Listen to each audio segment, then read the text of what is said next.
For the Odyssey, we wanted to take audiences on Odysseus' incredible journey across the world, across this mythical world of adventure. And to do that, we shot on IMAX film all around the world in incredible locations.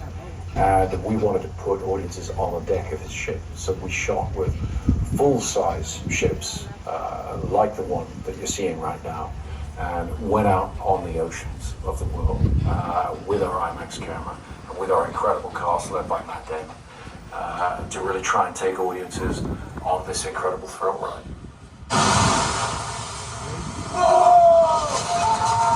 The Odyssey in theaters July 17. Christopher Nolan shot almost all of the Odyssey on fantastic locations around the world, including Scotland, Morocco, and Iceland. However, principal photography wrapped right here at Falls Lake with that very ship in the water. After enduring all the challenges on location, like freezing temperatures and rain, Matt Damon and the crew joked that they would have an easier time filming here in the controlled environment of our studio lot. Only to find out that with 2 jet engines blasting water at them, they were just as cold and wet being on the ship here at Falls Lake as they were on the real ocean. And we can't wait for you to see Christopher Nolan's The Odyssey, shot with IMAX cameras in theaters starting July 17th.